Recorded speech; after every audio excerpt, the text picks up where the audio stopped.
गीता जीवन में धर्म, कर्म और प्रेम का पाठ पढ़ाती है। श्रीमद् भगवत गीता का ज्ञान मानव जीवन और जन्म पर जन्म दोनों के लिए उपयोगी माना जाता है। गीता पूर्ण है, जीवन का एक दर्शन है और उस पर चलने वाला व्यक्ति सर्वश्रेष्ठ है। भगवत गीता में कुल 18 अध्याय और 700 श्लोक हैं, जिन्हें पढ़ना हर किसी के लिए थोड़ा मुश्किल है। इसीलिए आज के बेहद खास वीडियो में हम श्रीमद् भगवत गीता के विचारों के बारे में बात कर रहे हैं।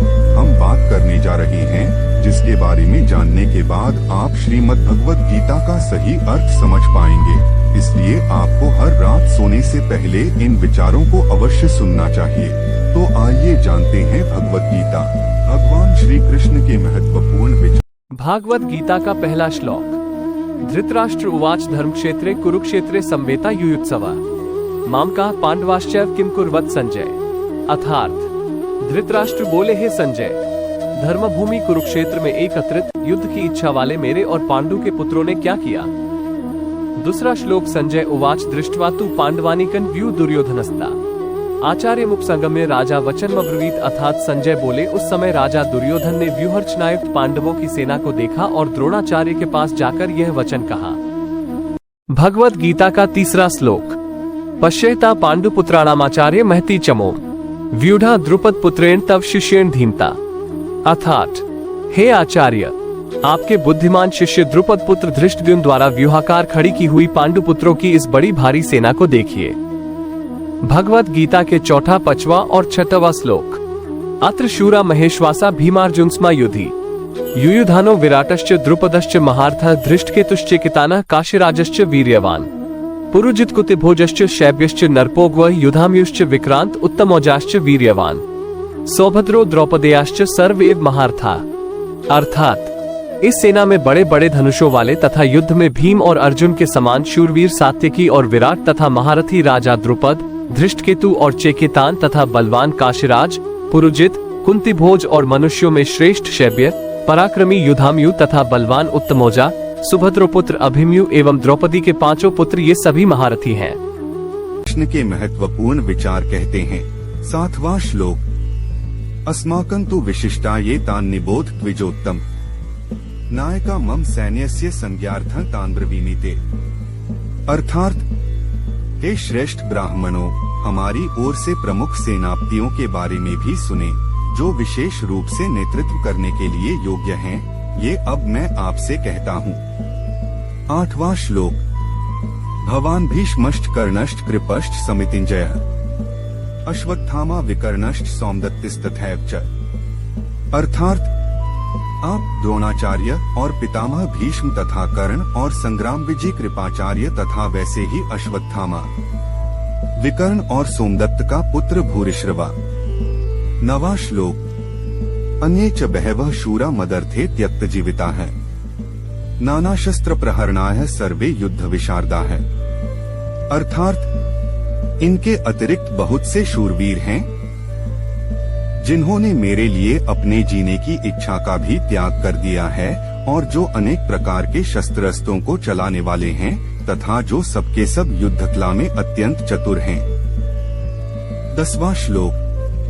अपर्याप्तम तदस्माकं बलं भीष्माभिरक्षितम् पर्याप्तं त्विद्मेतेषां बलं भीमाभिरक्षितम्। अर्थात, हमारी सेना की ताकत असीमित है और हम ग्रैंडस्लेर भीष्म द्वारा सुरक्षित रूप से मार्शल किए जाते हैं, जबकि पांडव सेना की ताकत भीम द्वारा सावधानी से मार्शल की गई सीमित है। 11वां श्लोक। अनेषु च सर्वेषु यथाभागम स्थिता है भीष्ममेवाभिरक्षन्तु भवन्तः सर्व एव हि। भावार्थ, सभी मोर्चों पर अपनी अपनी जगह स्थित रहकर आप सभी निश्चित रूप से भीष्म पितामह की सभी ओर से सहायता करें। 12वां श्लोक। योद्धाओं द्वारा शंखध्वनि तस्य संजनयन् हर्षं कुरुवृद्धः पितामहः सिंहनादं विनद्योच्चैः शंख दधमो प्रतापवान। भावार्थ, तब कुरुवंश के वयोवृद्ध परम प्रतापी पितामह भीष्म ने दुर्योधन के हृदय में हर्ष उत्पन्न करते हुए सिंह गर्जना के समान उच्च स्वर से शंख बजाया। 13वां श्लोक। ततः शंखाष्ट भैर्यष्ट पणवानक गोमुखा है सहसैवाभ्यहन्यंत स शब्दस्तुमुलोभवत्। भावार्थ तत्पश्चात अनेक शंख, नगाड़े, ढोल, मृदंग और सींग आदि बाजे अचानक एक साथ बज उठे। उनका वह शब्द बड़ा भयंकर था। 14वां श्लोक। ततः श्वेतैर्हैर्युक्ते महति स्यंदने स्थित माधवः पांडवश्चैव दिव्यो शंखो प्रदध्मतुः। भावार्थ तत्पश्चात दूसरी ओर से सफेद घोड़ों से युक्त उत्तम रथ पर आसीन योगेश्वर श्री कृष्ण और अर्जुन ने भी अलौकिक शंख बजाए। 15वां श्लोक। पांचजन्य ऋषिकेशो देवदत्तं धनंजयः पौंड्रं दध्मो महाशंख भीमकर्मा वृकोदरः। भावार्थ हृदय के सर्वस्व ज्ञाता श्री कृष्ण ने, पांचजन्य नामक अर्जुन ने, देवदत्त नामक और भयानक कर्म वाले भीमसेन ने पौंड्र नामक महाशंख बजाया। 16वां श्लोक। अनंत विजय राजा कुंती पुत्रो युधिष्ठिरः नकुलः सहदेवश्च सुघोषमणि पुष्पको। भावार्थ हे राजन, कुंती पुत्र राजा युधिष्ठिर ने अनंत विजय नामक और नकुल तथा सहदेव ने सुघोष और मणिपुष्पक नामक शंख बजाए। और कहते हैं 17 और 18 श्लोक। काश्यश्च परमेश्वासः शिखंडी च महारथः धृष्टद्युम्नो विराटश्च सात्यकिश्चापराजितः द्रुपदो द्रौपदेयाश्च सर्वशः पृथिवीत्ते सौभद्रश्च महाबाहुः शंखान् दध्मुः पृथक पृथक। भावार्थ श्रेष्ठ धनुष वाले काशीराज और महारथी शिखंडी एवं धृष्टद्युम्न तथा राजा विराट और कभी न हारने वाला सात्यकी, राजा द्रुपद एवं द्रौपदी के 5 पुत्र और बड़ी भुजा वाले सुभद्रा पुत्र अभिमन्यु आदि सभी ने अलग अलग शंख बजाए। 19वां श्लोक। सघोषो धार्तराष्ट्राणा हृदयानि व्यदार्यत् नभश्च पृथिवी चैव तुमुलो व्यनुनाद्यन्। भावार्थ उस भयंकर ध्वनि ने आकाश और पृथ्वी को गुंजायमान करते हुए धृतराष्ट्र के पुत्रों के हृदय में शोक उत्पन्न कर दिया। 20वां और 21वां श्लोक। अर्जुन द्वारा सैन्य निरीक्षण। अर्जुन उवाच अथ व्यवस्थितान् दृष्ट्वा धार्तराष्ट्रान् कपिध्वजः प्रवृत्ते शस्त्र संपाते धनुरुद्यमे पांडवः ऋषिकेशं तदा वाक्यमिदमाह महीप्ते सैन्योरुभयोर मध्ये रथं स्थापय मेचु। भावार्थ हे राजन, इसके बाद हनुमान से अंकित पताका लगे रथ पर आसीन पांडु पुत्र अर्जुन ने धनुष उठाकर तीर चलाने की तैयारी के समय धृतराष्ट्र के पुत्रों को देखकर हृदय के सर्वस्व ज्ञाता श्री कृष्ण से प्रार्थना करते हुए कहा कि हे अच्युत, कृपा करके मेरे रथ को दोनों सेनाओं के बीच में खड़ा करें। 22वां श्लोक। यावदेतान् निरीक्षेहन् योद्धुकामानवस्थितान् कैर्मया सह योद्धव्यमस्मिन् रणसमुद्यमे। भावार्थ जिससे मैं युद्ध भूमि में उपस्थित युद्ध की इच्छा रखने वालों को देख सकूं कि इस युद्ध में मुझे किन किन से एक साथ युद्ध करना है। 23वां श्लोक। योत्स्यमानान् वेक्षेहन् य एतेत्र समाप्ता है धार्तराष्ट्रस्य दुर्बुद्धेर्युद्धे प्रियचिकीर्षवः। भावार्थ मैं उनको भी देख सकूं जो यह राजा लोग यहाँ पर धृतराष्ट्र के दुर्बुद्धि पुत्र दुर्योधन के हित की इच्छा से युद्ध करने के लिए एकत्रित हुए हैं। 24वां श्लोक। संजय उवाच एवमुक्तो हृषिकेशो गुडाकेशेन भारत सैन्योरुभयोर मध्ये स्थापयित्वा रथोत्तमम्। भावार्थ संजय ने कहा, हे भरतवंशी, अर्जुन द्वारा इस प्रकार कहे जाने पर हृदय के पूर्ण ज्ञाता श्री कृष्ण ने दोनों सेनाओं के बीच में उस उत्तम रथ को खड़ा कर दिया। 25वां श्लोक। भीष्मद्रोण प्रमुखतः सर्वेषां च महीक्षिता उवाच पार्थ पश्यैतान् संवेतान् कुरुनिति। भावार्थ इस प्रकार भीष्म पितामह, आचार्य द्रोण तथा संसार के सभी राजाओं के सामने कहा कि हे पार्थ, युद्ध के लिए एकत्रित हुए इन सभी कुरु वंश के सदस्यों को देख। 26वां श्लोक। तत्रापश्यत् स्थितान् पार्थः पितॄनथ पितामहान् आचार्यान् मातुलान् भ्रातॄन् पुत्रान् पौत्रान् सखींस्तथा। भावार्थ वहाँ प्रथापुत्र अर्जुन ने अपने ताऊओं चाचाओं को, दादों पर दादों को, गुरुओं को, मामाओं को, भाइयों को, पुत्रों को, पौत्रों को और मित्रों को देखा। 27वां श्लोक। श्वशुरान् सुहृदश्चैव सेनयोरुभयोरपि तान् समीक्ष्य स कौन्तेयः सर्वान् बन्धून् वस्थितान्। 27। भावार्थ, कुंती पुत्र अर्जुन ने ससुरों को और शुभचिंतकों सहित दोनों तरफ की सेनाओं में अपने ही सभी संबंधियों को देखा। 28वां श्लोक। अर्जुन की अज्ञानता का निरूपण। अर्जुन उवाच कृपया पर्याविष्टो विषीदत्रिदम्ब्रवीत् दृष्टिवमन स्वजनम कृष्ण युयुत्सु समुपस्थितम। भावार्थ, तब करुणा से अभिभूत होकर शोक करते हुए अर्जुन ने कहा, हे कृष्ण, युद्ध की इच्छा वाले इन सभी मित्रों तथा संबंधियों को उपस्थित देखकर। 29वां श्लोक। सीदंती मम गात्राणि मुखं च परिशुष्यति वेप्थुष्ट शरीरे में रोमहर्षश जायते। भावार्थ, मेरे शरीर के सभी अंग कांप रहे हैं और मुख सूखा जा रहा है और मेरे शरीर के कंपन से रोमांच उत्पन्न हो रहा है। 30वां श्लोक। गांडीवं स्रंस्ते हस्तात्वक चैव परिदह्यते न च शक्नोम्यवस्थातु भ्रमतीव च मे मनः। भावार्थ, मेरे हाथ से गांडीव धनुष छूट रहा है और त्वचा भी जल रही है। मेरा मन भ्रमित सा हो रहा है, इसलिए मैं खड़ा भी नहीं रह पा रहा हूँ। 31वां श्लोक। निमित्तानि च पश्यामि विपरीतानि केशव न च श्रेयोनुपश्यामि हत्वा स्वजन्माहवे। भावार्थ, हे केशव, मुझे तो केवल अशुभ लक्षण ही दिखाई दे रहे हैं। युद्ध में स्वजनों को मारने में मुझे कोई कल्याण दिखाई नहीं देता है। 32वां श्लोक। न कांक्षे विजय कृष्ण न च राज्य सुखानि च किन्नो राज्येन गोविंद की भोगैर्जीवितेन वा। भावार्थ, हे कृष्ण, मैं न तो विजय चाहता हूँ और न ही राज्य और सुखों की इच्छा करता हूँ। हे गोविंद, हमें ऐसे राज्य सुख अथवा इस जीवन से भी क्या लाभ है। 33वां श्लोक। येषामर्थे कानक्षितं नो राज्य भोगाः सुखानि च तदिमेव स्थिता युद्धे प्राणास्त्यक्त्वा धनानि च। भावार्थ, जिनके साथ हमें राज्य आदि सुखों को भोगने की इच्छा है, जब वह ही अपने जीवन के सभी सुखों को त्याग करके इस युद्ध भूमि में खड़े हैं। 34वां श्लोक। आचार्याः पितरः पुत्रास्तथैव च पितामहाः मातुलाः श्वशुराः पौत्राः श्यालाः संबंधिनस्तथा।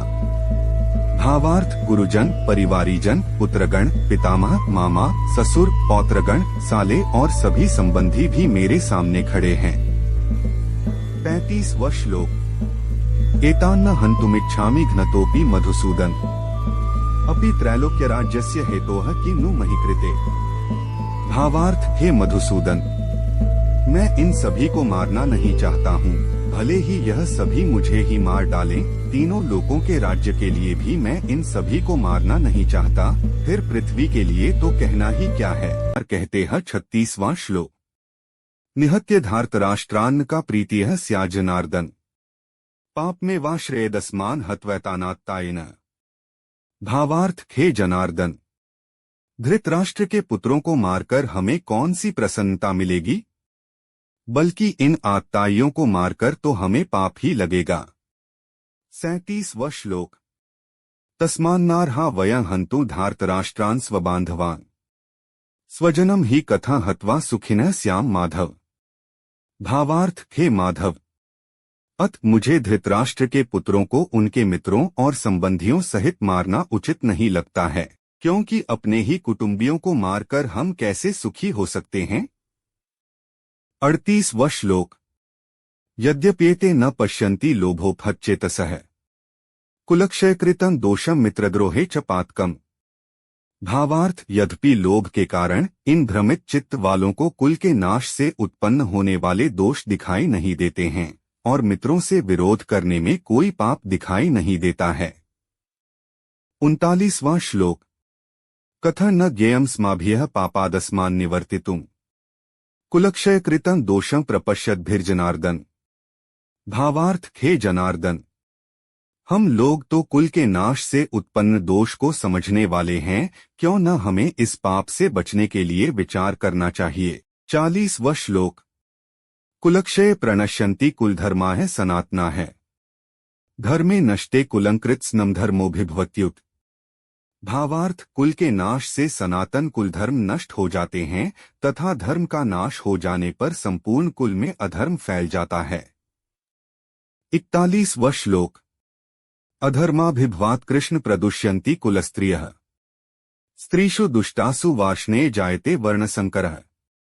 भावार्थ, हे कृष्ण, अधर्म अधिक बढ़ जाने से कुल की स्त्रियां दूषित हो जाती हैं। स्त्रियों के दूषित हो जाने पर अवांछित संतानें उत्पन्न होती है। 42वां श्लोक। संकरो नरकायैव कुलघ्नाना कुलस्य च पतंती पितरो हेषा लुप्त पिंडोदक क्रिया है। भावार्थ, अवांछित संतानों की वृद्धि से निश्चय ही कुल में नारकीय जीवन उत्पन्न होता है। से पतित कुलों के पितरी गिर जाते हैं, क्योंकि पिंड और जल के दान की क्रिया समाप्त हो जाती है। 43वां श्लोक। दोषैरेतैः कुलघ्नाना वर्णसंकरकारकैः उत्साद्यन्ते जातिधर्माः कुलधर्माश्च शाश्वता है। भावार्थ, इन अवांछित संतानों के दुष्कर्मों से सनातन कुलधर्म और जातिधर्म नष्ट हो जाते हैं। 44वां श्लोक। उत्सन्न कुलधर्माणा मनुष्याणा जनार्दन नरकेनेतं वासो भवतीत्यनुशुश्रुम। भावार्थ, हे जनार्दन, जिनका कुलधर्म नष्ट हो गया है, ऐसे मनुष्यों का अनिश्चित काल तक नरक में रहना पड़ता है, ऐसा हम सुनते आए हैं। 45वां श्लोक। अहो बत महत् पापं कर्तुं व्यवसिता वयम् यद्राज्य सुख लोभेन हन्तु स्वजन्मुद्यता है। भावार्थ, कोह, कितने आश्चर्य की बात है कि हम लोग बुद्धिमान होकर भी महान पाप करने को तैयार हो गए हैं, जो राज्य और सुख के लोभ से अपने प्रियजनों को मारने के लिए आतुर हो गए हैं। 46वां श्लोक। यदि माम प्रतीकारम शस्त्रं शस्त्रपाणयः धार्तराष्ट्रारणे हन्युस्तन्मे क्षिमतरं भवेत्। भावार्थ, यदि मुझ शस्त्ररहित विरोध न करने वाले को धृतराष्ट्र के पुत्र हाथ में शस्त्र लेकर युद्ध में मार डालें तो भी इस प्रकार मरना मेरे लिए अधिक श्रेयस्कर होगा। संजय उवाच। एवमुक्त्वार्जुनः संख्ये रथोपस्थ उपाविशत् विसृज्य सशरं चापं शोक संविघ्नमानसः। भावार्थ, संजय ने कहा, इस प्रकार शोक से संतप्त हुआ मन वाला अर्जुन युद्ध भूमि में यह कहकर बाणों सहित धनुष को त्याग कर रथ के पिछले भाग में बैठ गया। तत्सदिति श्रीमद्भगवद्गीतासु उपनिषत्सु ब्रह्म विद्यायां योग शास्त्रे कृष्णार्जुन संवादे धर्म कर्म युद्ध योगो नाम प्रथमोध्यायः। इस प्रकार उपनिषद, ब्रह्म विद्या तथा योग शास्त्र रूप श्रीमद् भगवद गीता के श्री कृष्ण अर्जुन संवाद में धर्म कर्म युद्ध योग नाम का पहला अध्याय संपूर्ण हुआ। हरि तत्सत।